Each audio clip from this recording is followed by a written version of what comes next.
আপনাদের প্রশ্নগুলোর উত্তরে আমরা চলে যাচ্ছি। বিসমিল্লাহ। প্রথম প্রশ্ন, ইমাম যদি সুদ খায় তার পিছনে নামাজ হবে কিনা? কোন ইমাম যদি সুদের কারবারের সাথে জড়িত হয়, সুদি লোন নেয়, সুদ দেয়, সুদি লোন দেয়, যে কোনো ভাবে সুদের সাথে সম্পৃক্ত হয়, তাহলে এই ব্যক্তিকে ইমাম হিসাবে নিযুক্ত করা জায়েজ নাই। মসজিদ কর্তৃপক্ষের কর্তব্য এই ইমাম সাহেবকে ইমামতি থেকে বরখাস্ত করা। যদি তিনি তওবা করে তার কৃতকর্মের জন্য লজ্জিত হয়ে অনুতপ্ত হয়ে ফিরে আসেন, তাহলে সেক্ষেত্রে ভিন্ন কথা। কিন্তু যতক্ষণ পর্যন্ত তিনি এই অপকর্মে লিপ্ত আছেন, ততক্ষণ পর্যন্ত তাকে আর ইমাম হিসাবে নিযুক্ত করা বা ইমাম হিসাবে তাকে বহাল রাখা, এটা মসজিদ কর্তৃপক্ষের জন্য জায়েজ নাই। কিন্তু মুসল্লিরা যদি এরকম ইমামের পিছনে নামাজ পড়ে, তাদের নামাজ হয়ে যাবে, তাদের নামাজ হয়ে যাবে। কারণ আল্লাহ তাজিরু ওয়াজিরাতুন বিজরা উখরা, আল্লাহ কোরআনে বলছেন একজনের পাপের বোঝা আরেকজন বহন করবে না। ইমাম সাহেব তিনি পাপ করেছেন, তার পাপে তাকে পাবে, তার পাপে আপনার ক্ষতি হবে। কিন্তু যার পেছনে নামাজ পড়বো, এই লোকটার মধ্যে যদি কাবিরা গুনাহ থাকে, এই লোকটার ভিতরে বড় অপরাধ যদি থাকে, তাহলে সেক্ষেত্রে তার প্রতি অভক্তি আসবে, তার কাছ থেকে শিখতে পারবো না। সেজন্য এরকম লোককে ইমাম হিসাবে নিয়োগ দেওয়াও জায়েজ নাই, ইমাম হিসাবে বহাল রাখাও জায়েজ নাই। কিন্তু যদি কথার কথা কর্তৃপক্ষ এটাকে গা না করে, তারা ইমাম সাহেবের এই হারাম কাজ দেখেও না দেখার বান করে, তাহলে সেক্ষেত্রে আপনি আশেপাশে অন্য ভালো মসজিদ না থাকলে এই ইমামের পিছনে জামাতের সাথে নামাজ পড়লে আপনার নামাজ আদায় হবে, আপনার নামাজের সমস্যা হবে না। আমাদের অনেক ভাইরা আছেন, শয়তান তাদেরকে ওয়াসওয়াসা দেয়, কুমন্ত্রণা দেয়, বলে যে এই ইমামের পিছনে নামাজ পড়বি, এ বেটা তো হারামে লিপ্ত। ভাইরা আমার, ইমাম যদি গুনাহেও লিপ্ত হয়, সেই অজুহাতে আপনি জামাতের সাথে নামাজ না পড়ে একা একা নামাজ পড়লে সেটা কিন্তু জায়েজ হবে না। হাজ্জাজ ইবনে ইউসুফ অনেক বড় জালেম শাসক ছিল, অথচ সাহাবা একরাম তার পিছনে জামাতের সাথে নামাজ পড়েছে। সে খারাপ, কিন্তু তার বিকল্প নাই। এখন হয় একা একা নামাজ পড়া লাগে, আর না হলে তার পিছনে পড়া লাগে। তারপরও তারা একা একা পড়েন নাই। জামাতে নামাজের গুরুত্ব শরীয়তে এত বেশি। ইমাম সাহেব খারাপ, এই অজুহাতে একা একা নামাজ পড়লে গুনাহ হবে। কথা কি বুঝাতে পারছি? অতএব খারাপ ইমামের পিছনে নামাজ পড়লে নামাজ হয়ে যাবে। হ্যাঁ, ইমামের মধ্যে যদি আকীদাগত সমস্যা এরকম থাকে যে সে খারিজুল মিল্লাহ হয়ে যায়, ইসলাম থেকে খারিজ হয়ে যায়, শিরকে আকবর করে, কবরে সিজদা করে, মাজারে পূজা করে, তাহলে তো সে ইসলাম থেকেই খারিজ। এরকম ব্যক্তির পিছনে নামাজ পড়া যাবে না। কথা কি বুঝাতে পারছি? যদি এরকম ইমাম থাকে যে ইমাম হারামে লিপ্ত, তাহলে সেক্ষেত্রে অন্য মসজিদে যাবেন, নিজের আলাদা জামাত করবেন প্রয়োজনে, কিন্তু তাই বলে একা একা নামাজ পড়তে পারবেন না। আর বাইরে প্রশ্ন দিয়ে না, আমাদের এলাকায় তারাবির 4 রাকাত সালাত পরপর সুবহানাজিল মুলকি ওয়াল মালাকুতে এই দোয়া নিয়মিত পাঠ করা হয়। এই দোয়া পাঠ করা জায়েজ নাকি বিদআত? ভাইরা আমার, ফতোয়া শামিতে এই দোয়াটা উল্লেখ আছে, কিন্তু তারাবির 4 রাকাতের পরপর কোন দোয়া পাঠ করার কথা নবী করিম সাল্লাল্লাহু আলাইহি ওয়াসাল্লামের কোন হাদিস থেকে প্রমাণিত নয়। 4 রাকাতের পরপর যে বৈঠকটা হয়, এই বৈঠকটা হলো জালসে ইস্তিরাহা টাইপ, অর্থাৎ এটা হলো আরামের জন্য, রেস্টের জন্য বসা হয়। এখন 4 রাকাতের পরে মুসল্লিরা সবাই যদি সুবহানাল মুলকি ওয়াল মালাকুতে বলে টান দেয়, তাহলে কি আরাম হয় না আরো ব্যারাম হয়? কি রে ভাই, এতক্ষণ তো ইমাম সাহেব হাফেজ সাহেবরা তেলাওয়াত করছে, আপনি শুধু দাঁড়া দাঁড়ায় শুনছেন, তাই না? ডিউটি সব হাফেজ সাহেবরা করছে। এখন 4 রাকাত পরে যদি সুবহানাল মুলকি পড়া লাগে, তাহলে তো এখন ডিউটি আপনার হয়ে গেল, তাহলে তো আরাম হলো না। তাহলে শরীয়তের মাকসাদ যেটা মাকসাদুশ শরিয়ার খেলাফ হয়। এই জন্য অনেক ভাইরা আমাদের আছেন, তারা এই দোয়া জানে না দেখে তারাবির নামাজ পড়ে না। গ্রামে অনেক লোক এরকম পাওয়া যায়, তারাবি পড়ে না। যদি জিজ্ঞাসা করেন তারাবি কেন পড়তে যাও না নামাজ, বলে যে আমার এখনো তারাবির দোয়া মুখস্থ হয়নি। যেই দোয়ার কোনো ভিত্তি কোরআন হাদিসে নাই, সেটার উপরে ভিত্তি করে বা সেটা মুখস্থ নাই দেখে তারাবি পড়তেছে না, এটা ভুল। অতএব 4 রাকাত পরপর সুবহানাল মুলকি ওয়াল মালাকুতে পড়ার কথা কোরআন হাদিসে কোথাও আসে নাই। এটাকে যদি কেউ সুন্নাহ মনে করে, তারাবির অংশ মনে করে, আবশ্যক মনে করে এবং তারাবির পাঠ বানিয়ে ফেলে, তাহলে সেক্ষেত্রে এটা বিদআতে পর্যবসিত হতে পারে, বিদআতের দিকে নিয়ে যেতে পারে। কথা কি বুঝাতে পারছি? 4 রাকাত পরপর আপনি দোয়া জিকির যেমন করতে পারেন, যে কোনো আপনি খাওয়া দাওয়া, পান করা, পানি খাওয়া, একটু পেশাব করা বা একটু রেস্ট করা, যে কোনো কিছু আপনি করতে পারেন হালাল। কিন্তু কোন দোয়াকে ফিক্স করে নিলে যদি মনে করেন যে এই দোয়াই পড়তে হবে এই জায়গাতে, অথচ কোরআন হাদিস আপনাকে সে নির্দেশ করে নাই, তাহলে সেটা কিন্তু কখনো সুন্নাত নয়, বরং বেদাতের দিকে নিয়ে যাওয়ার সংখ্যা অনেক বেশি। এরপর প্রশ্ন হলো, মৃত বাবা মার জন্য সন্তান কিছু দান করলে বাবা মা কবরে কি সওয়াব পৌঁছাবে? অবশ্যই বাবা মার কবরে সওয়াব পৌঁছবে ইনশাআল্লাহ, যদি হালাল টাকা থেকে বাবা মার তরফ থেকে দান করেন। বাবা মা এবং আপনার স্বামী কিংবা স্ত্রী কিংবা ভাই বোন, বন্ধু বান্ধব, দাদা দাদি, যে কোনো মৃত মানুষ, মৃত মুসলমান, তার পক্ষ থেকে যদি আপনি কিছু দান করেন, যে আল্লাহ এই 10টা টাকা আমি দান করলাম এই কাজে, একজন গরিবকে আমি দান করলাম, একটা মাদ্রাসা আমি দিলাম, একটা মসজিদে দিলাম, একটা ওয়াজ মাহফিলে দিলাম, একটা অভাবী মানুষের অভাব দূর করার জন্য দিলাম, যে কোনো ভালো কাজে দিলাম, আল্লাহ তোমাকে খুশি করার জন্য দিয়েছি, এটার যে সওয়াবটা হবে এটা আমি চাই না, এটা আমার বাবাকে, মাকে, স্ত্রীকে, স্বামীকে, ভাইকে, বোনকে, দাদাকে, দাদিকে, নানিকে, নানাকে, যিনি মারা গেছেন, আল্লাহ অমুককে আমি এটা দান করছি, এটা সওয়াবটা তার অ্যাকাউন্টে দিয়েন, ইনশাআল্লাহ এটার সওয়াব তিনি পাবেন। নবী করিম সাল্লাল্লাহু আলাইহি ওয়াসাল্লামের কাছে এক সাহাবী এসে বলছে, ইয়া রাসূলুল্লাহ, আমার একটা কুয়া আছে, এটা আমি দান করতে চাই আমার মায়ের তরফ থেকে। নবী সাল্লাল্লাহু আলাইহি ওয়াসাল্লাম বলেছেন, হ্যাঁ তুমি করতে পারো। অতএব বোঝা গেল মৃত মানুষের পক্ষ থেকে দান করলে মৃত মানুষের সওয়াব হয়, উপকার হয়, যদি তাদের উদ্দেশ্য হয় এবং হালাল টাকা থেকে হয়। কেউ মারা গেলে মিলাদ ও খাওয়ার অনুষ্ঠান করা যাবে কিনা? ভাইরা, মানুষ মারা যাওয়ার পর মৃত ব্যক্তির জন্য দোয়া করতে হবে, আর যেই লোক মারা গেছে তার আত্মীয় স্বজন যারা আছে, তার পরিবারের লোক যারা জীবিত আছে, তাদেরকে এলাকাবাসী খাওয়াইতে হবে, এটা হলো সুন্নাহ। নবী করিম সাল্লাল্লাহু আলাইহি ওয়াসাল্লাম নির্দেশ করেছেন, তোমরা অমুকের জন্য, তার পরিবারের জন্য খাবারের ব্যবস্থা করো, কারণ তারা প্রিয়জন হারিয়ে মন খারাপ, তাদের রান্না বাড়া করার মতো মানসিকতা নাই। এই জন্য যে মারা গেছে তার পরিবারের লোক যারা জীবিত আছে তাদেরকে বরং এলাকাবাসী খাওয়াইতে হবে, এটা হলো কি সুন্নাত। আমাদের দেশে খাওয়ায়, সব এলাকায় খাওয়ায়, একটু হলো একদিন, 2 দিন, 2-4 বেলা হইলো খানা পাঠায়, যে বেচারা মরে গেছে আশেপাশ থেকে অন্যান্য ঘরের লোকেরা, প্রতিবেশীরা খাবার পাঠায়। প্রথম 2 দিন 4 দিন বা 2-4 বেলা খানা খাওয়ানোর পর এরপরে ওই 40 নম্বর দিনে সুদে আসলে সব একসাথে উঠায় নেয়, ঠিক না? ঠিক খাওয়ায় 4 বেলা 3 বেলা, হয়তো তাদের 5 জন 7 জনের খানা দেয়, এরপরে পুরো এলাকাবাসী গরু জবাই করে খায়। না খাওয়াইলে আবার বলে, কি ছেলে মেয়ে রেখে গেছে, কাউকে একটু হাতও ধোয়াইলো না, কাউকে একটু 2টা ভাতও খাওয়াইলো না, এটা বলে কি বলে না? হেরামা, খুবই খারাপ একটা বিষয়, মনে রাখবেন। মাকসাদ শরিয়ার খেলাফ কাজ, শরীয়ত যা চাচ্ছে এটা তার উল্টাটা চাচ্ছে। ওই লোকগুলো তাদের প্রিয়জন হারায়, তাদের মন খারাপ হয়েছে, আপনারা এলাকাবাসী তাদের কাছ থেকে খানা দাবি করেন। কিরে ভাই, খানা তো দাবি করে মানুষ সুখের সময়, বিয়ে করে নতুন বউ ঘরে তুলে আনছো, একটা আস্ত মেয়ে নিয়ে আসছো আরেকজনের, খুশির চোটে এবার সবারে অলিমা খাওয়াও, ঠিক না? তোমাকে আল্লাহ একটা ছেলে দিছে, মেয়ে দিছে, খুশির চোটে আকিকা খাওয়াও। ছেলেটা পাশ করছে পরীক্ষা, চাকরি পাইছে, খুশির চোটে মানুষের মিষ্টি খাওয়াও। তাহলে এই খাওয়া খাইয়ের ব্যাপারটা তো আনন্দের সময় হয়, ঠিক কিনা? তা আপনার বাবা মারা গেছেন, আপনার মা মারা গেছেন, আপনি এলাকাবাসীকে খাওয়াচ্ছেন বা খাওয়াবেন, তার মানে আপনি খুশি যে বুড়া মরছে, যাক আমি খুশি, এই জন্য সবাই খাওয়াইলাম। ব্যাপারটা এরকম হয়ে গেল না ভাইরা আমার? এটা হিন্দু ধর্মাবলম্বী ভাইদের থেকে আসছে আমাদের সমাজে। আপনাদেরকে আমি বিভিন্ন জায়গায় বলি, আপনারা গুগলে শ্রাদ্ধ লিখে সার্চ দিবেন, শ্রাদ্ধ তালিব্বেশ রপালা আকার দয়ের পিঠে বড় ধ, শ্রাদ্ধ লিখে সার্চ দিবেন। সবার হাতে হাতে মোবাইল আছে। এরপরে সার্চ রেজাল্ট আসার পর দেখবেন হিন্দু ধর্মাবলম্বী ভাইদের বিভিন্ন ওয়েবসাইটে, বিভিন্ন তাদের আপনার বিভিন্ন ব্লগস ইত্যাদিতে দেখবেন যে এই শ্রাদ্ধ সম্পর্কে বিস্তারিত লেখা আছে। এটা হলো হিন্দু ধর্মাবলম্বী ভাইরা, তারা মনে করে, তাদের চিন্তাধারা এটা, তাদের বিশ্বাস, তারা আল্লাহর সাথে বুঝে বেড়াবে।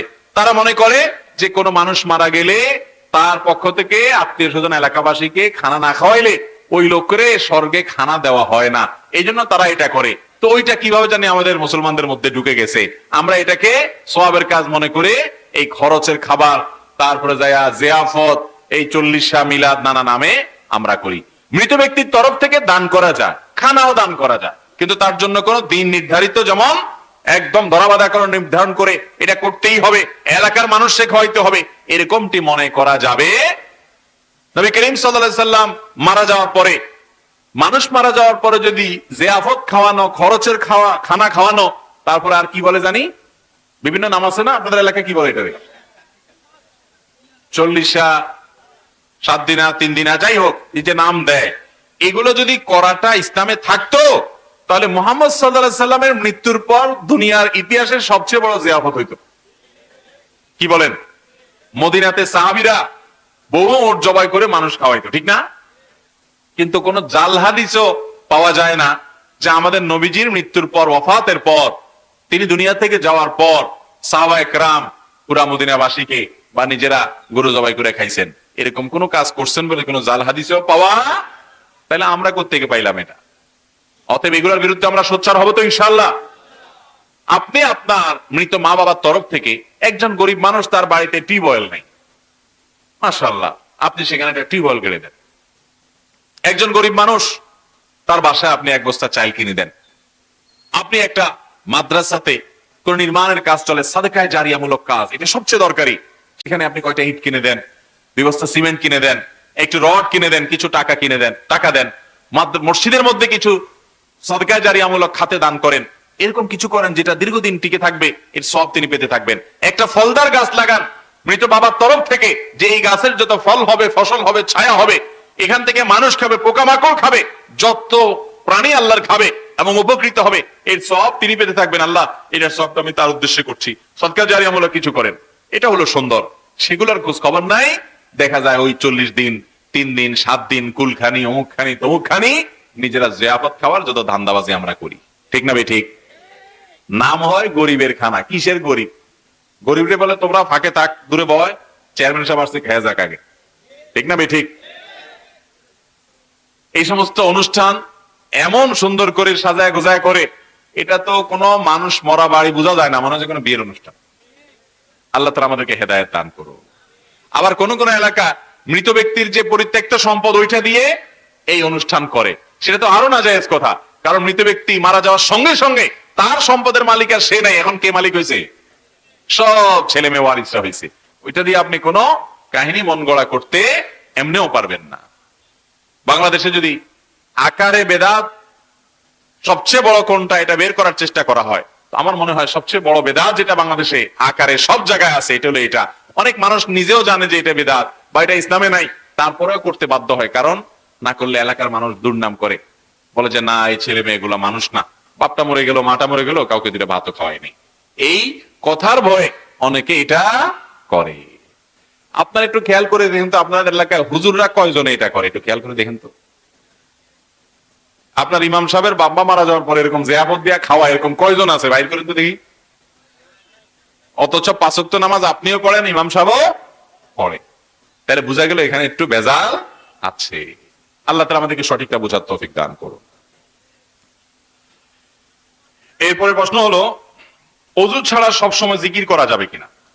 জিকির এমন একটা ইবাদত যেটাকে বেশি পরিমাণে করতে বলা হয়েছে। আল্লাহ তাআলা কোরআনে কারিমে বলেছেন, ওয়াযাকিরিনাল্লাহা কাসীরান ওয়াযাকিরাত, আল্লাহর জিকির যারা বেশি পরিমাণে করে, নারী পুরুষ, তাদের প্রশংসা আল্লাহ করেছেন। আল্লাহ তাআলা কোরআনে কারিমে নির্দেশ করেছেন, উযকুরুল্লাহা যিকরান কাসীরা, তোমরা আল্লাহকে বেশি পরিমাণে জিকির করো, বেশি পরিমাণে নামাজ পড়ো, বেশি পরিমাণে যাকাত দাও, বেশি পরিমাণে হজ করো, বেশি পরিমাণে অন্যান্য কাজ করো। এরকম কথা কোরআনে আল্লাহ বলেন নাই, কিন্তু এগুলোও বেশি পরিমাণে করা ভালো। কিন্তু আল্লাহ তাআলা আলাদা করে জিকিরের কথাটা বলেছেন, পরিমাণে বেশি করো। আমাদের নবী করিম সাল্লাল্লাহু আলাইহি ওয়াসাল্লামের জীবনকে যদি আপনি ফিল্টার করেন, সুবহানাল্লাহ, দেখবেন প্রতিটা কদমে জিকির। বাসায় ঢুকছেন বিসমিল্লাহ, এবং জামা খুলছেন দোয়া, জামা পরছেন দোয়া, খাবার খাচ্ছেন দোয়া, টয়লেটে যাচ্ছেন দোয়া, টয়লেট থেকে বের হচ্ছেন দোয়া, স্ত্রী সহবাসের সময় দোয়া, বাজারে যাচ্ছেন দোয়া, ঘুমাইতে যাচ্ছেন দোয়া, ঘুম ভেঙে গেছে রাত্রে দোয়া, ঘুম থেকে উঠছেন দোয়া, ওযু শুরুতে দোয়া। দোয়া নাই এমন কোন মুহূর্ত আপনি খুঁজে পাবেন না। ওই যে আল্লাহ বলছেন বেশি বেশি জিকির করতে, এই জিকির আর দোয়া সারা জীবন নবী সাল্লাল্লাহু আলাইহি ওয়াসাল্লামের ছিল।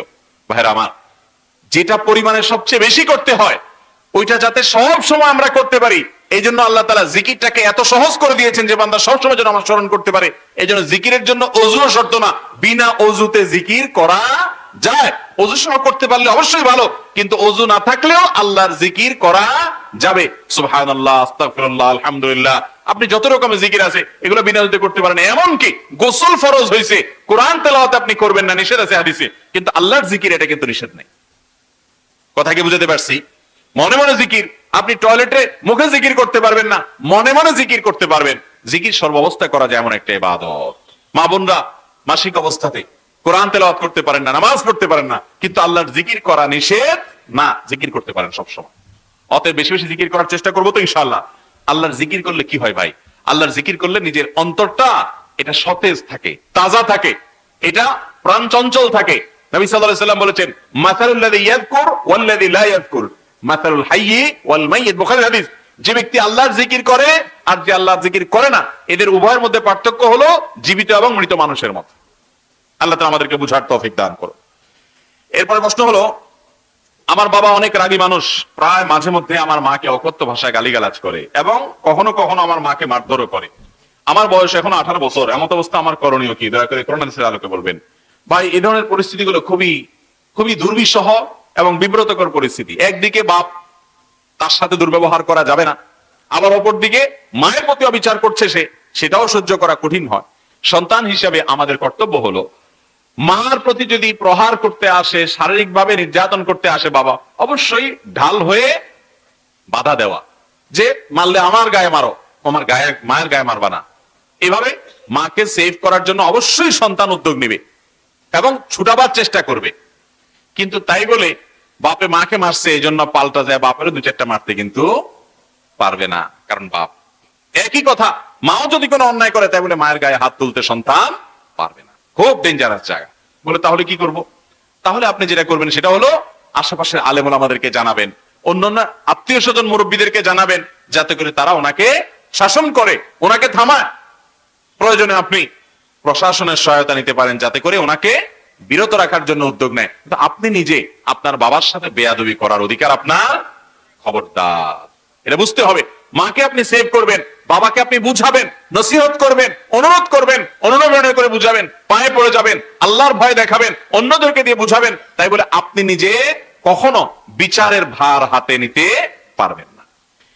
এরপরে প্রশ্ন হলো, সালাত, ফরজ সালাতের পর সম্মিলিত মুনাজাত করা যাবে কিনা?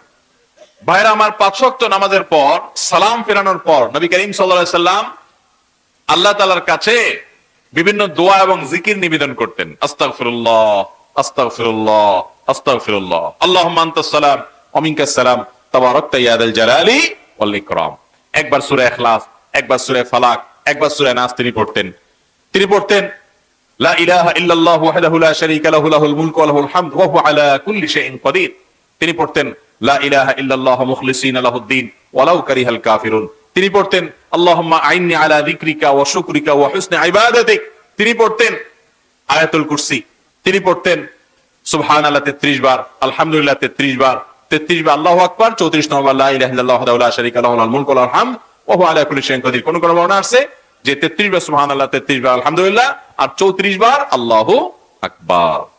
তিনি পড়তেন লা ইলাহা ইল্লাল্লাহু মুখলিসিনা লাহুদ-দ্বীন ওয়ালাউ কারিহাল কাফিরুন, লা ইলাহা ইল্লাল্লাহ ওয়া লা না'বুদু ইল্লা ইয়্যাহ, লাহুন নি'মাতু ওয়া লাহুল ফাদলু ওয়া লাহুস সানাউল হাসান। এই 5 ওয়াক্ত নামাজের পর নবী করিম সাল্লাল্লাহু আলাইহি সাল্লাম এতগুলো দোয়া জিকির পড়তেন। এগুলো সবগুলা যাদের মুখস্থ আছে, একটু হাত তুলুন তো দেখি কার কার মুখস্থ আছে। সবার মুখস্থ আছে? এখন জিজ্ঞাসা করলে বলতে পারবেন তো? মাশাআল্লাহ, অল্প কয়েকজন মানুষ হাত তুলছেন, বাকিদের মুখস্থ নাই। তার মানে কি? তার মানে হলো, সালাম ফেরানোর পর নবী করিম সাল্লাল্লাহু আলাইহি সাল্লাম যেটা করতেন ওটা আমরা জানি না। আমরা জানি রেডিমেড মুনাজাত। রেডিমেড মুনাজাত বুঝেননি? যে ইমাম সাহেবের সাথে হাত তুললাম, ইমাম সাহেবের সাথে নামাইলাম, কি বললো না বললো খোঁজ খবর নাই। এটা ঠিক 5 ওয়াক্ত সালাতের পর বা যে কোনো সালাতের পর দোয়া কবুল হয়। তিরমিজির বর্ণনা আছে, নবী সাল্লাল্লাহু আলাইহি সাল্লাম বলেছেন 2 সময় দোয়া কবুল হয়।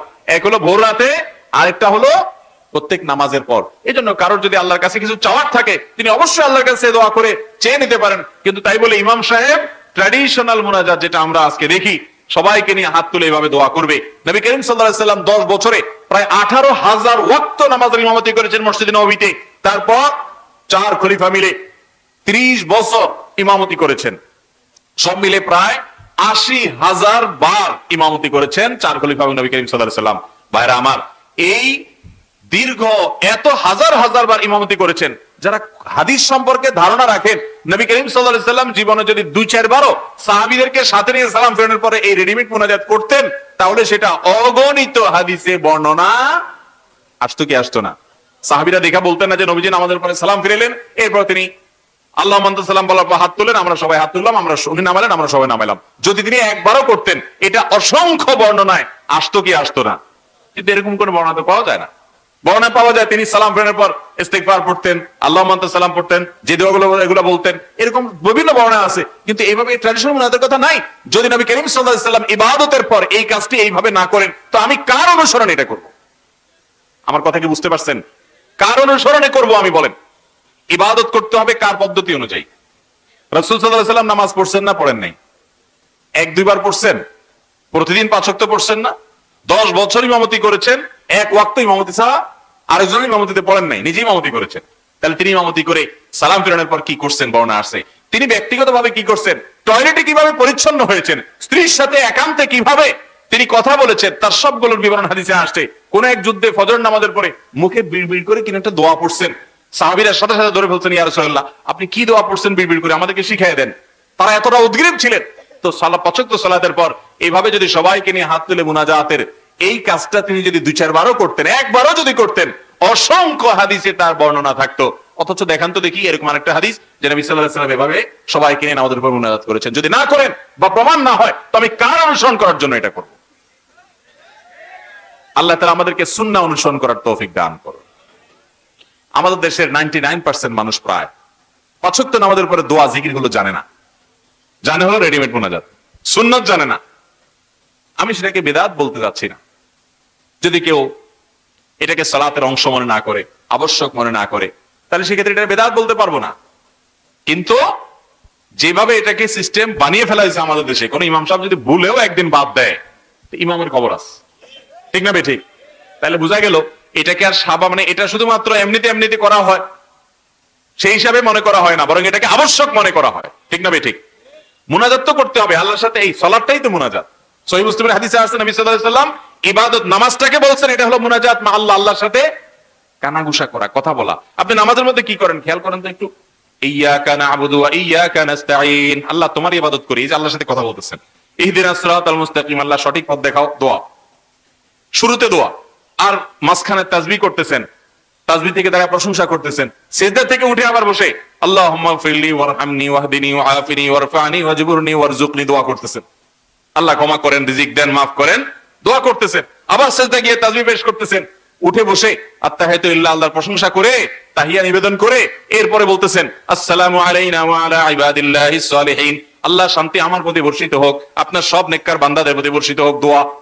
এরপর দুরূদ পড়তেছেন আল্লাহুম্মা সাল্লি আলা মুহাম্মদ আল্লাহুম্মা বারিক আলা মুহাম্মদ, দোয়া। আল্লাহ নবীজির প্রতি আপনি রহমত নাজিল করেন, তার প্রতি বরকত নাজিল করেন, দোয়া না? এরপরে আয়েশা দোয়া মাসুরে পড়তেছেন আল্লাহুম্মা ইন্নী যালামতু নাফসি যুলমান কাসীরা ওয়া লা ইয়াগফিরুয যুনুবা ইল্লা আনতা ফাগফির লি মাগফিরাতাম মিন ইনদিক ওয়ারহামনি ইন্নাকা আনতাল গফুরুর রহিম, আল্লাহ আপনি আমাকে মাফ করেন, রহম করেন, আপনি গফুরুর রহিম, দোয়া না? দোয়া না? তাহলে নামাজের শুরুতে সূরা ফাতিহা দাঁড়ায়ও দোয়া করছেন, বৈঠকও দোয়া করছেন, দুই সাজদার মাঝখানে দোয়া করছেন, পুরো নামাজটাই দোয়া, পুরো নামাজটা আল্লাহর সাথে কথোপকথন। এই জন্য হাদিসে এটাকে মুনাজাত মা আল্লাহ বলা হয়েছে, আল্লাহর সাথে কথোপকথন করা, আল্লাহর সাথে কি করা? কথোপকথন করা, কথাবার্তা বলা এবং দোয়া করা, পুরো নামাজটাই দোয়া। এরপর নবী করিম সাল্লাল্লাহু আলাইহি ওয়াসাল্লাম জিকির করতেন, আল্লাহর প্রশংসা করতেন, নামাজের পর আবার কিছু দোয়া নিবেদন করতেন। মনে রাখবেন যেই জায়গায় নির্দিষ্ট দোয়া হাদিসে সেখানে আছে, সেখানে হাত তোলা, ওই দোয়ার জন্য হাত তোলা সাবেত নাই। যেমন টয়লেটে ঢোকার সময় দোয়া আছে না নাই? কিন্তু হাত তোলেন না? তোলেন না? খাবারের শেষে দোয়া আছে না নাই? হাত তোলেন না? তোলেন না? কারণ যেখানে দোয়া ফিক্স থাকে, হাদিসে দোয়ার ভাষ্য ঠিক থাকে, ওটা মুখে উচ্চারণ করতে হয়। আর যেখানে দোয়া কবুলের জায়গা বলা আছে, নামাজের পরে দোয়া কবুলের কথা বলা আছে, আপনার আল্লাহর কাছে কিছু চাওয়ার দরকার আছে, অবশ্যই আপনি হাত তুলে লম্বা সময় দোয়া করেন, কোনো অসুবিধা? ভুল বুঝবেন না। আবার অনেকে আছে দোয়াই ছেড়ে দিস, আল্লাহর কাছে চাইতেই জানে না, বেদাত করতে করতে দোয়াই ভুলে গেছে। আছে না আমাদের সমাজে যে হাত তুলতে ভুলে গেছে, অনেক কপাল পড়া এরকম আছে, চোখের পানি ফেলতে ভুলে গেছে, চাইতে ভুলে গেছে। ভাইরা আমার, অবশ্যই আল্লাহর কাছে কি করতে হবে? দোয়া। ওই বুঝে না বুঝে আন্দাজে দোয়া করা যাবে না। অনেক সময় দেখবেন ইমাম সাহেবের সাথে হয়তো ইমাম সাহেব দোয়ার জন্য হাত তুলছে, কেউ একজন এখনো তাসবিহ জিকির গুলা, মাসনুন দোয়া গুলা, জিকির গুলা পড়তেছে, তো আশপাশ থেকে এরকম করে খোঁচা দেয়, দেখবেন মানে হুজুর হাত তুলছে, তুমি বসে আছো কেন? আবার দেখা যাচ্ছে ওই বেচারা হুজুর হাত নামাই ফেলছে, কিন্তু ওনার আল্লাহর কাছে আরো কিছু চাওয়ার আছে, তার কিছু মনের ব্যথা আছে, তিনি আরো দোয়া লম্বা করতেছে, তাও দেখবেন পাশ থেকে এরকম গুতা মারে, এই হুজুর নামাই ফেলছে, তুমি কি করো এখন? আছে না নাই? এটার আমি নাম দিছি রেডিমেড মুনাজাত। রেডিমেড রেডিমেড মুনাজাত নাই। নামাজের পরে দোয়া আপনি অবশ্যই করবেন, কিন্তু রেডিমেড দোয়া আল্লাহ আমাদের বুঝার তৌফিক দান করুন। কিন্তু ভাইরা, এগুলো নিয়ে খবরদার, গন্ডগোল ফাসাদ করা জায়েজ। আপনি যেটাকে বিশুদ্ধ মনে করছেন সেটার উপর আমল করবেন, কিন্তু যা এলাকার ইমাম সাহেবদের পিছনে ফতোয়াগিরি, ফতোয়া দিয়ে খোঁচাখুচি করা, গন্ডগোল লাগানো, এটা করতে যাবেন খবরদার। ওলামাদের সাথে বেয়াদবি করবেন না। আপনি পারলে বুঝাইতে পারলে বুঝাবেন, না বুঝাতে পারলে নিজেটা নিজে আমল করবেন। তাই বলে আরেকজনের বিরুদ্ধে ফতোয়া দিয়া বিশৃঙ্খল অবস্থা সৃষ্টি করা, সেখানে দলাদলি করা, এগুলা ইসলামে জায়েজ নাই, খবরদার। এবার প্রশ্ন হলো, আমরা দুই ভাই ব্যবসা করি, নামাজের সময় হলে এক ভাই জামাতে নামাজ আদায় করি আর অন্যজন পরে নামাজ আদায় করি, এভাবে নামাজ আদায় হবে কিনা? দেখুন, দুই ভাই একসাথে দোকানদারি করলে দেখা যায় যে দুজন একসাথে মসজিদে যে নামাজ পড়তে পারেন না। তো এক্ষেত্রে যেটা করতে পারেন, যে দুই ভাই দোকানের মসজিদে দূরে হয়, তাহলে দোকানের মধ্যে দাঁড়ায় জামাত করবেন। ওই টাইমটাতে কেনা বেচা হবে না। 15 মিনিট কেনা বেচা না হলে কি ব্যবসা লাঠে উঠে যাবে? যেহেতু এটা একদিনের ব্যাপার না, প্রতিদিনের ব্যাপার, মুসলমান প্রতিদিন জামাত ত্যাগ করে একা একা নামাজ পড়বে, এটা মানা যায় না। কারণ সালাতুল জামাআতে তাফদুলু সালাতাল ফাযযি বি 27 দারাজা। একাকী নামাজের চাইতে জামাতে নামাজে 27 গুণ বেশি সওয়াব। একটা জিনিস কিনলে সাথে 27টা পাবেন, জীবনে মিস করবেন? তাহলে কিভাবে এটা মিস করতে পারেন? এজন্য আমাদের পরামর্শ হবে যে দুই ভাই মিলে দোকান, যদি মসজিদে যেতে না পারেন, দোকানে জামাতের সাথে নামাজ পড়বেন, অথবা এক ভাই গিয়ে জামাতে শামিল হবেন, তিনি যায় জামাতে নামাজ পড়ে এসে আরেক ভাই চলে যাবেন, তিনি যায় দ্বিতীয় জামাতে বা অন্য কোনো জায়গায় একটু পরে জামাত হলে সেখানে গিয়ে শামিল হবেন, তারপরও জামাতে নামাজ পড়ার জন্য চেষ্টা করবেন, কোনো ত্রুটি করবেন না। মুসলমান হিসেবে এই চেষ্টাটা আমাদের থাকা উচিত। একান্ত যদি সেটাও করতে না পারেন, দোকানে একজন একজন করে পালা করে নামাজ পড়ে নেন, ওয়াক্তের ফরজ তো আদায় হয়ে যাবে, কিন্তু জামাতে যে সওয়াব হতো বিপুল পরিমাণে, সেটা থেকে আপনি বঞ্চিত হলেন। এবং একান্ত ওজর ছাড়া জামাত ত্যাগ করা জায়েজ নাই। এই জন্য জামাতে নামাজ পড়ার চেষ্টা করতে হবে। আমার নাম রিয়াদ হাসান, আমি 9ম শ্রেণীর ছাত্র। আমি কবিতা লিখতে পছন্দ করি। অনেকেই বলে কবিতা লেখা ঠিক না, এখন আমার করণীয় কি দয়া করে জানাবেন। ভাই, কবিতার কথামালা যদি ভালো হয়, কবিতার কথার ভিতরে যদি খারাপ কিছু না থাকে, তাহলে সেই কবিতা লেখাতে অসুবিধা নাই। বরং কবিতাতে আল্লাহর প্রশংসা আছে, নবী করিম সাল্লাল্লাহু আলাইহি সাল্লামের প্রশংসা আছে, তার জীবনী চর্চা করা হয়েছে, রচিত হয়েছে, এবং দেশ, মা, বাবা, কোনো কিছু নিয়ে ভালো কিছু লেখা হয়েছে। সেখানে কোরআন হাদিস বিরোধী যদি কিছু না থাকে, তাহলে সেই রকম কবিতা লিখলে কোনো গুনাহ হবে। কোরআনে যে আল্লাহ তাআলা কবিদের সমালোচনা করেছেন, ওয়াশ-শুআরাউ ইয়াত্তাবিউহুমুল গাওবুন, যে কবিদের পেছনে পথভ্রষ্টরা হাঁটা ঘোরাফেরা করে, এটা হলো জাহিলি যুগে বেশিরভাগ কবিদের অবস্থা সেটা ছিল। আল্লাহ তাআলা সেটা বলেছেন। অবশ্য এই যুগেও কবিদের মধ্যে বেশিরভাগ কবিরাই দেখা যায় যে কবিতা আর গান যারা লেখে, ওই ঘুরে ফিরে ওই অশ্লীলতা, নোংরামো, বিবাহ বহির্ভূত সম্পর্ক, যৌনতা ছাড়া আর তেমন কিছু খুঁজে পাওয়া যায় না। তো ওইগুলা খারাপ। যেহেতু বেশিরভাগ মানুষ ওইদিকে যায়, সেজন্য এটা সমালোচনা করা হয়েছে। না হলে নবী করিম সাল্লাল্লাহু আলাইহি সাল্লাম তিনি নিজে কবিতা আবৃত্তি করেছেন। আনান নাবিয়্যু লা কাযিব আনা ইবনে আব্দুল মুত্তালিব, তিনি বলেছেন, আল্লাহুম্মা লা আইশা ইল্লা আইশাল আখিরা ফাগফির লিল আনসারি ওয়াল মুহাজিরা। তার সাহাবী হাসান ইবনে আসাবিত রাদিয়াল্লাহু তাআলা কবিতা আবৃত্তি করেছেন, তিনি অনুমতি দিয়েছেন। এজন্য কবিতার কথামালাতে যদি ভালো কিছু থাকে, ওইটা খালি গলায় গাইতে বলতে অসুবিধা, মিউজিকের ব্যবহার ছাড়া ওটা গাওয়া যায়, লেখাও যায়, যদি কথার মধ্যে কি থাকে, ভালো কিছু থাকে। কি লিখছেন সেটা হলো মূল বিষয়। ওই তথাকথিত প্রেমের কবিতা লিখছেন, তাহলে এটার জন্য গুনাহগার হতে হবে। কারণ বেশিরভাগ এই তথাকথিত প্রেমের কবিতা, এটার নাম প্রেম বলতে আমার ইতস্তবোধ হয়, আমি বলি না, আমার এটা বলতে মুখে বাধে যে বিবাহের আগে নারী পুরুষের যে সম্পর্ক, এটা আবার প্রেম হয় কেমনে? প্রেম তো হলো স্বামী স্ত্রীর মধ্যে যেটা হয় সেটা, ওইটা হলো ভালোবাসা। এটা আবার ভালোবাসা হয় কেমনে? এটা হলো বেশিরভাগ ক্ষেত্রে, কিছু আছে মুখলেস প্রেমিকা প্রেমিক, আর বেশিরভাগই হলো মেয়েদের হলো চটপটি, ফুচকা আর বাদাম খাওয়ার ধান্দা, আর ছেলেদের হলো ফষ্টি নষ্টির ধান্দা। এই হলো সোজা কথা। একান্ত দেখা যাচ্ছে না একেবারে মন থেকেই আসলে করছে, এরকম কিছু আবুল বা সোজা মানুষ আছে। বাকি বেশিরভাগই হলো এই শিয়ানা পাবলিক। এটার নাম দিছে বলে প্রেম, ভালোবাসা। বলেন, এইটা যদি ভালোবাসা হয়, ভন্ডামি কাকে বলবে দুনিয়াতে? ভালোবাসা হলো স্বামী স্ত্রীর মধ্যকার যেটা হয় সেটা। এটা হলো বেশিরভাগ দেখবেন। আচ্ছা, এই তথাকথিত প্রেম ভালোবাসা যেটা আপনারা নাম দিচ্ছেন, এগুলা টিকে বা শেষ পর্যন্ত বিয়ে পর্যন্ত গড়ায় কয়টা শতকরা? টিকলেও সেটা আবার কয়দিন টিকে, এটা আরেক প্রশ্ন। চায়না জিনিস আরো বেশি টিকে, ঠিক না ঠিক? অতএব ভাইরা আমার, বিশেষ করে যুবকদেরকে বলবো, বিবাহের আগে এই সমস্ত কুকীর্তি করবেন না। সকল ভালোবাসা জমায় রাখবেন নিজের বৈধ স্ত্রীর জন্য, ঠিক আছে তো ইনশাআল্লাহ? ভালোবাসা অজায়গায় কুজায়গায় খরচ করার পর জায়গা মতো যখন ভালোবাসার দরকার হবে, তখন দেখবেন ভালোবাসার পুঁজিতে টান পড়ছে। পুঁজিতে তখন টান পড়বো, আর খুঁজে পাবেন না। আল্লাহ আমাদের সবাইকে হেদায়েত দান করুন। তাহলে কবিতার কথামালার ভিতরে যদি ভালো কিছু থাকে তাহলে ভালো, খারাপ কিছু থাকলে সেটা জায়েজ নাই। খন্দকার আব্দুল্লাহ জাহাঙ্গীর রাহমাহুল্লাহর মতো দায়ী হতে হলে করণীয় কি? কি ধরনের বই পড়বো? মাশাআল্লাহ, ডক্টর খন্দকার আব্দুল্লাহ জাহাঙ্গীর রাহমাহুল্লাহ তিনি সমকালীন বাংলা ভাষাভাষী আলেমদের মধ্যে অত্যন্ত উঁচু মাপের একজন আদর্শ দাঈ আল্লাহ ছিলেন। তার দাওয়া বাংলা ভাষাভাষী মুসলিমদের উপকার এনেছে, মুসলিমদের উপকার করেছে। আল্লাহ রাব্বুল আলামিন তাকে জান্নাতুল ফেরদাউসের মেহমান হিসেবে কবুল করুন। স্যার রাহিমাহুল্লাহর ভুল ত্রুটিগুলোকে আল্লাহ তাআলা মাফ করে দিন।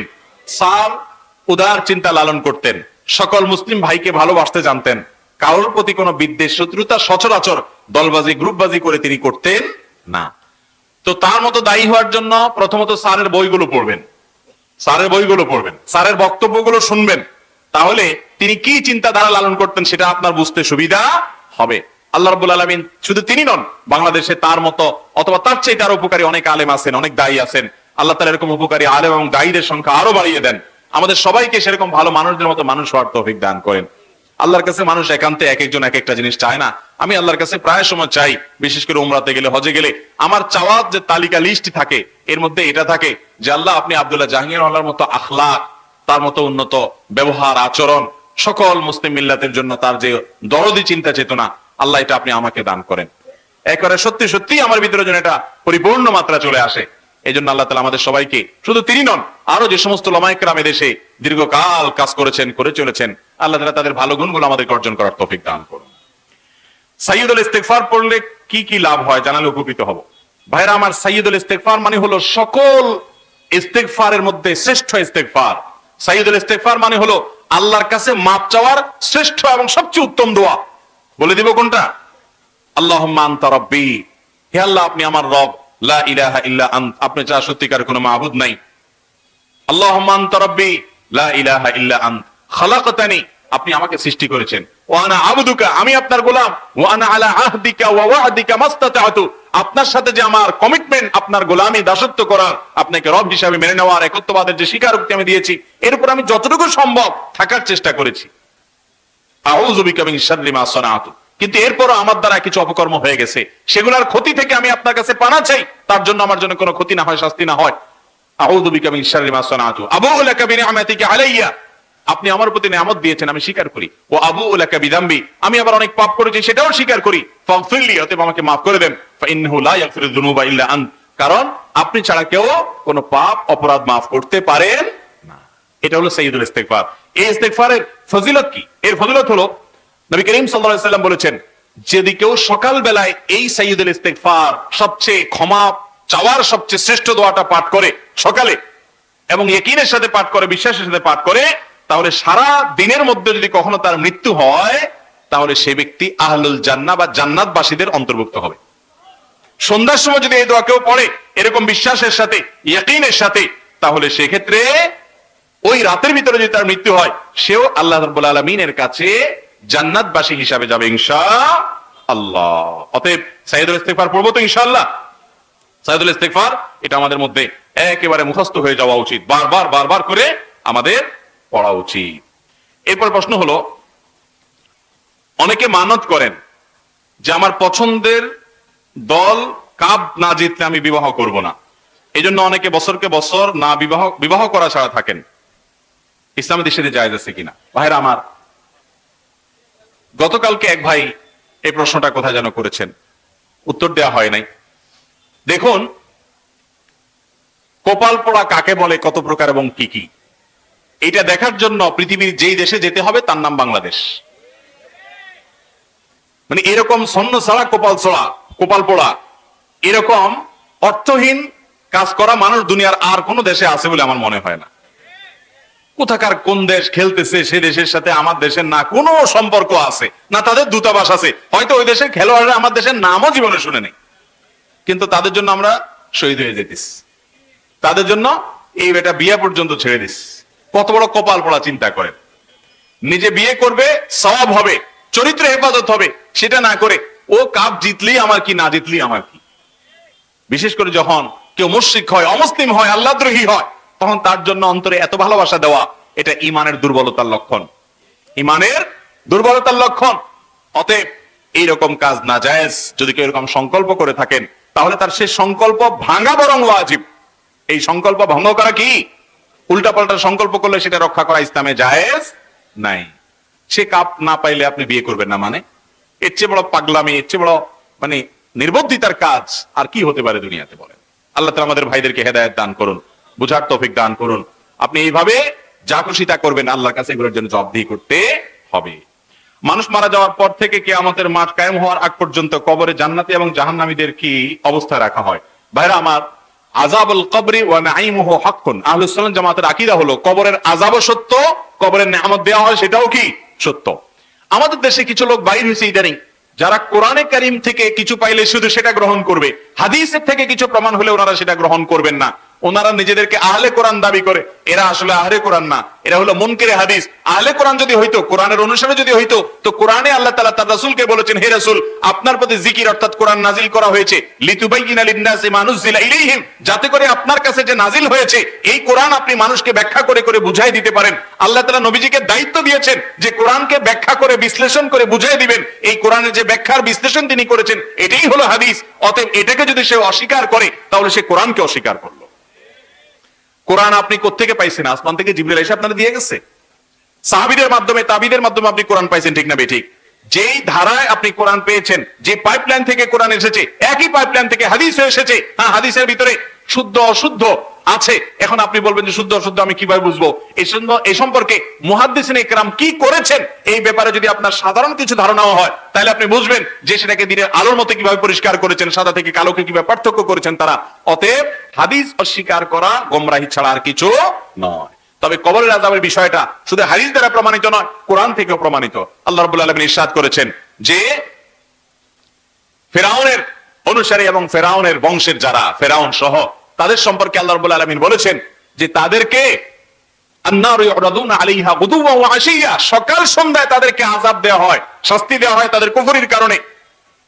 ওয়া ইয়াউমাল কিয়ামাতি আদখিলু আলা ফিরআউনা আশাদ্দাল আযাব, এই যে সকাল সন্ধ্যা দেওয়া হয় এটা তো বর্তমান, আর কিয়ামতের দিন আল্লাহ নির্দেশ হবে তাদেরকে কঠিন শাস্তিতে প্রবেশ করানো, জাহান্নামে প্রবেশ করানো। তাহলে আয়াত থেকে বোঝা যায় কিয়ামতের দিন যে আযাব হবে জাহান্নামে বিচারের মাধ্যমে, ওইটার আগে থেকে গুদুওয়া ওয়া আশিয়া, সকাল সন্ধ্যা অর্থাৎ সব সময় এখনই আযাব হচ্ছে।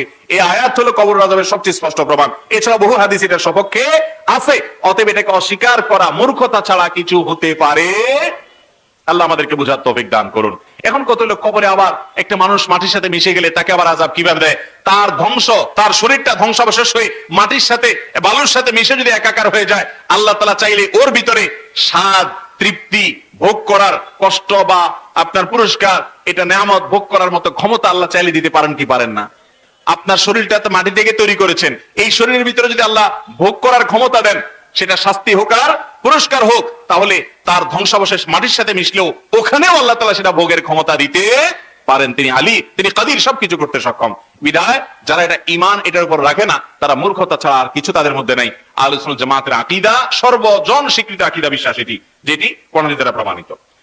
এরপরে প্রশ্ন হলো, আমার স্বামী বিদেশে থাকে, আমার ননদ ও শাশুড়ি আমার উপর নির্যাতন করে এবং আমার স্বামীর কানে আমার নামে উল্টাপাল্টা কথা বলে, আমার করণীয় কি? এই যে একটু আগে বলছি, দেখছেন এখন প্রমাণ পাইছেন হাতে নাতে। মহিলাদের প্রশ্ন এত পরিমাণ আসে, অনেক ঘরে এই জিনিসটা আছে যে কোনো বেচারি ভদ্র মহিলা, তার স্বামী বিদেশ থাকে অথবা ঢাকায় থাকে বা দূরে থাকে, এমনকি কাছেও যদি থাকে, দেখা যায় যে তার শাশুড়ি, তার ননদ, তার দেবর, তার শ্বশুর, এরা সবাই স্বামীর কান ভারী করে ফেলা। স্বামী বেচারা শুনতে শুনতে একসময় বিশ্বাস করতে বাধ্য হয় যে আসলে বোধহয় আমার বউটা খারাপ, ঠিক না বেঠিক? স্বামী স্ত্রীর ভিতরে এরকম অশান্তি সৃষ্টি যারা করে দেয়, এরা আল্লাহর জমিনের সবচেয়ে বড় পাপিষ্ঠ মানুষগুলোর একটা। ভয়ঙ্কর অপরাধ স্বামী স্ত্রীর মধ্যে দূরত্ব সৃষ্টি যারা করে। একই কথা, কোন স্ত্রী যদি তার শাশুড়ি, শ্বশুর, দেবর, ননদ তাদের সম্পর্কে মিথ্যা কথা বলে, স্বামীকে যদি তাদের বিরুদ্ধে খেপিয়ে তুলে বীতশ্রদ্ধ করে, তাহলে সেও এইরকম জঘন্য অপরাধের অপরাধী। মনে রাখবেন, আপনি আল্লাহর হক যদি নষ্ট করেন, তাহলে আল্লাহ রাব্বুল আলামিনের কাছে এত পাকড়াও হবে না যত পাকড়াও হবে বান্দার হক নষ্টের কারণে। কিয়ামতের ময়দানে কেউ কাউকে ছাড়বে না, এই পুত্রবধূ আপনার নামে বিচার দিবে। অতএব এই সমস্ত কূটনামি, ষড়যন্ত্র আমাদের বাসা বাড়ি থেকে আমরা বিদায় করবো তো ইনশাআল্লাহ। আল্লাহ তাআলা আমাদের সবাইকে নেক হওয়ার তৌফিক দান করুন। ভাইরা আমার, শুধু জিকির করলেন, তাসবিহ তেলাওয়াত করলেন, এর নাম ইসলাম না। ইসলামের মূল ফরজ বিষয়গুলোর মধ্যে থেকে একটা হলো এটা যে আপনি কোনো মানুষ অধিকার নষ্ট করবেন না, সেটা পুত্রবধূরও না, ছেলেরও না, অন্য কারোর না। এরপরে প্রশ্ন হলো, শাশুড়ি মারধর করে, শ্বশুর বাড়ি থেকে তাড়িয়ে দেয়, ফকিরের মেয়ে ছাড়া কথা বলে না, ননদ ননা সবাই খারাপ ব্যবহার করে, ওই স্বামী স্ত্রী সন্তানদের থেকে আত্মীয়দের খুব গুরুত্ব দেয়, স্ত্রীর কাছে তাদের নিয়ে গর্ব করে কথা বলে, স্ত্রীকে সান্ত্বনা দেয় না, এটা কি স্বামীর জন্য উচিত? ভাইরা আমার, স্বামী স্ত্রী প্রত্যেকের প্রতি খেয়াল রাখতে হবে। বিশেষ করে স্বামীদেরকে আল্লাহ বলেছেন ওয়াশিরুহুন্না বিল মারুফ, তোমরা তোমাদের স্ত্রীদের সাথে সুন্দরভাবে বসবাস করো, তোমরা বসবাস করো। অতএব যদি অত্যাচার অবিচার করা হয় সেটা জায়েজ হবে না, বরং গুনাহ হবে। আল্লাহ আমাদের স্বামীদেরকে হেদায়েত দান করুন, স্ত্রীদেরকে হেদায়েত দান করুন। কেউ কারোকে কষ্ট দিতে পারবে না। এবং এই যে বোন কষ্টের কথা বলেছেন, এই কষ্ট বাংলাদেশের ঘরে ঘরে ঘরে ঘরে। আজকাল অবশ্য অনেক ক্ষেত্রে উল্টাও হয়ে গেছে। অনেক পুত্রবধূর অত্যাচারে শ্বশুর শাশুড়ি অত্যাচারিত, অতিষ্ঠ, তাদেরকে তারা যা তা আচরণ করে, উভয় দিক থেকে সীমালঙ্ঘন হয়। মনে রাখবেন, যে সীমালঙ্ঘন করবে, আল্লাহ বলেছেন ইন্নাল্লাহা লা ইউহিব্বুল মুতাদিন, আল্লাহ তাআলা সীমালঙ্ঘনকারীকে পছন্দ করেন না। আল্লাহ আমাদের ভাইদেরকে বুঝার তৌফিক দান করুন। অনেকে বলে পীর না ধরলে নবীর শাফাআত করবে না, পীর ধরা লাগবে। এই বিষয়ে আপনার মতামত কি? ভাইরা আমার, কোরআন হাদিসে কোথাও নাই যে পীর না ধরলে নবীর সুপারিশ পাওয়া যাবে না, এমন কথা কোরআন হাদিসে কোথাও নাই। এটা মন গড়া কথা। অনেকে বলে যার পীর নেই তার পীর শয়তান, এই কথাও কোরআন হাদিসের কোথাও নাই। এটা কোরআন হাদিস দ্বারা প্রমাণিত কোনো কথা নয়। তবে এটা ঠিক যে একজন মানুষ তিনি ভালো পথে থাকার জন্য তিনি উলামায়ে কেরামের কাছ থেকে দ্বীন শিখবেন, তাদের সোহবতে যাবেন। সেটা একজনের কাছেই যাবেন, অন্য কারোর কাছে যাবেন না। একটাই তার মূল জায়গায় থাকবে এমন কোনো কথা নাই। হ্যাঁ, ব্যক্তিগতভাবে কারো পরামর্শ কাউকে বানাতে পারেন, যে তার কাছে পরামর্শ করলেন, তার কাছে তাকে ভালো লাগে, তার কাছে মাসলা মাসাইল জানলেন। কিন্তু তাই বলে আপনার এই একজন নির্দিষ্ট কোনো ব্যক্তিকে পীর বানাইতে হবে, তার হাতে মুরিদ না হলে বা পীর না বানালে কিয়ামতের ময়দানে নবীজির সুপারিশ পাওয়া যাবে না, এমন কোন কথা কোরআন হাদিসে কোথাও নাই। তবে আল্লাহ তাআলা কোরআনে কারিমে নেককার মানুষদের সাথে থাকতে বলেছেন। যে ভালো মানুষ তার সোহবতে থাকবেন, যেখানে ভালো মানুষ পাবেন তার সোহবতে থাকবেন। আপনার বিশেষ কোনো শিক্ষক, বিশেষ কোনো ওস্তাদ, বিশেষ কোনো মুরব্বী থাকতেই পারে, কিন্তু তাই বলে আপনার এর জন্য কোনো জাল, ভুয়া, ভিত্তিহীন হাদিস যেমন বানানো যাবে না, এমনি ভাবে পিসাব আপনাকে আখিরাতে পার করে দিবেন, তরায় দিবেন, নাজাত পাইয়ে দিবেন, এই সমস্ত বিশ্বাস করা যাবে না। আরে কিয়ামতের ময়দানে যে দৌড়ের উপরে পাবলিক থাকবে, নবীরা সবাই পেরেশান থাকবে, আপনার পিসাব তো পরের কথা। আল্লাহ তাআলা আমাদেরকে বুঝার তৌফিক দান করুন। কেউ না বুঝে রাস্তার 4-5টা ইট সরিয়ে নিল, এখন বুঝতে পেরেছে, কিন্তু কিভাবে এই ঋণ সে পরিশোধ করবে?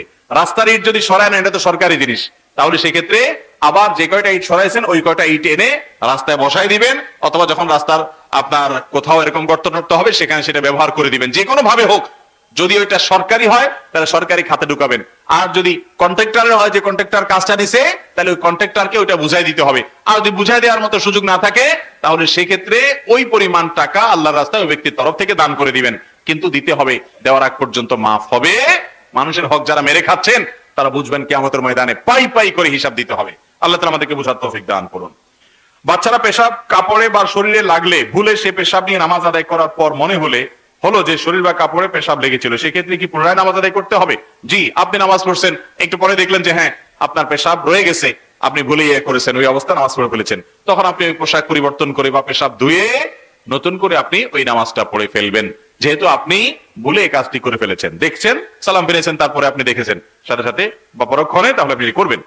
আমার স্বামী মাঝে মধ্যে নেশা করে, আবার জুয়া খেলে, আমি নিষেধ করলে আমাকে মারধর করে, মায়ের ভয়ে আমি এখন কিছু বলি না। আমি এখন নিষেধ করি না বলে আমার কোনো গুনাহ হবে কিনা? অবশ্যই না। আপনাকে অত্যাচার করলে তখন আপনার জন্য বলা ফরজ না। আপনি বলেছেন, আপনার দায়িত্ব আদায় করেছেন, নাহিয়াল মুনকার অসৎ কাজের বাধা প্রদান করেছেন, আল্লাহর কাছে দোয়া করবেন।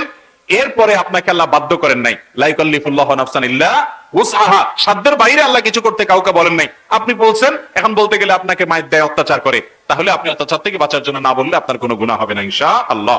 সংসারে কাজকর্ম করার সময় কি এই দোয়াটা পড়া যাবে? এই দোয়া পড়তে আমার ভালো লাগে। দোয়াটা হলো লা ইলাহা ইল্লা আনতা সুবহানাকা ইন্নী কুনতু মিনাজ জালিমিন। আমাদের মা বোনদের জন্য, এমনকি আমাদের ভাইদের জন্য খুব গুরুত্বপূর্ণ এই জিজ্ঞাসাটা। আমাদের কাজে কামের ফাঁকে, আপনি খেতে কামারে কাজ করছেন, আপনি অন্য জায়গায় কাজ করছেন, দোকানদারি করছেন, মা বোনরা বাসা বাড়িতে কাজ করছেন, এই কাজের ফাঁকে ফাঁকে তাসবিহ জিকির করা যাবে, বরং করাই উচিত। অতএব এই যে দোয়া ইউনুস, লা ইলাহা ইল্লা আনতা সুবহানাকা ইন্নী কুনতু মিনাজ জালিমিন, এটার ফজিলত জানেন? এটার ফজিলত হলো আপনার জীবনে যত বড় বিপদ আসুক, এই দোয়া পাঠ করে আল্লাহর কাছে যদি আশ্রয় চান, আপনার বিপদ আল্লাহ তাআলা দূর করবে। কোরআনে আল্লাহ ওয়াদা করেছেন, ওয়া কাযালিকা নুনজিল মুমিনিন, এই দোয়ার মাধ্যমে যেইভাবে ইউনুসকে আমি মুক্ত করেছি, এমন ভাবে ঈমানদারদেরকে মুক্ত করব। নবী করিম সাল্লাল্লাহু আলাইহি সাল্লাম বলেছেন, আমার ভাই ইউনুস যে দোয়া পড়ে আল্লাহর কাছে বিপদ মুক্তি পেয়েছেন, তোমরা সে দোয়া পড়ে আল্লাহর কাছে বিপদ থেকে মুক্তি চাইবা। এজন্য এটা পড়বেন। আর বিপদ মুক্তি ছাড়াও এমনি বেশি বেশি করে আপনি দোয়া ইউনুস পড়তে পারেন কাজের ফাঁকে, কোনো অসুবিধা নেই। সুবহানাল্লাহ, আলহামদুলিল্লাহ, আল্লাহু আকবার, এগুলো আপনি পড়তে পারেন।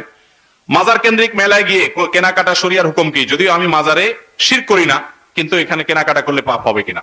যেখানে গেলে তাদের দল ভারী হবে, ওই মজমা জমবে এবং ওইটাতে এক ধরনের অংশগ্রহণ হয়, সেখান থেকে দূরে থাকতে হবে। কারণ হাদিসে আসছে, মান কাসসারা সাওয়াদা কওমিন ফাহুয়া মিনহুম, যদি কেউ কোন দলের দল ভারী করে কোথাও গিয়া, সে তাদের অন্তর্ভুক্ত হয়। তবে সেখান থেকে কিনলে সেই কেনাটা হারাম হয়ে যাবে, ব্যাপারটা সেরকম না। বিশেষ করে সেখানে যদি দলবাড়ি করার ব্যাপার না থাকে, এটা যদি ওপেন থাকে, ধরেন পূজা উপলক্ষে অনেক ছাড় দেয় অনেক দোকানে, ওই ছাড় নেওয়াতে কোনো অসুবিধা হবে না। সর্বশেষ প্রশ্ন, কারণ রাত হয়ে গেছে অনেক, কোরবানির গরুকে ওষুধ খাওয়ানো যাবে কিনা যা মোটা তাজাকরণ পদ্ধতিতে ব্যবহার করা হয়? কোরবানির গরু বলে কোনো কথা নয়, যে কোনো গরুতে, যে কোনো পশুতে এমন কোন ওষুধ প্রয়োগ করা যাবে না, এমন কোন ওষুধ খাওয়ানো যাবে না যে ওষুধ খাইলে তার নিজের শরীরের মধ্যে আপনার ক্ষতিকর জিনিস প্রবেশ করে এবং সেই গোশত খেলে মানুষের অসুস্থতা হয়, রোগ বালাই হয়, কিডনি রোগে আক্রান্ত হয়, ক্যান্সার আক্রান্ত হয়, সেরকম কিছু পশুকে খাওয়ালে গুনাহ হবে, কারণ এটা মানুষের ক্ষতির কারণ। ইমানদার কখনো সেটা করতে পারে না, অথচ বেশিরভাগ নামধারী মুসলমানরা আমাদের দেশে সে কাজটা করে। আল্লাহ তাআলা আমাদের সবাইকে বুঝার তৌফিক দান করুন। জাযাকুমুল্লাহু খায়রা ওয়া আখিরু দাওয়ানা আলহামদুলিল্লাহি রাব্বিল আলামিন। ভাইরা আমার, এত সুন্দর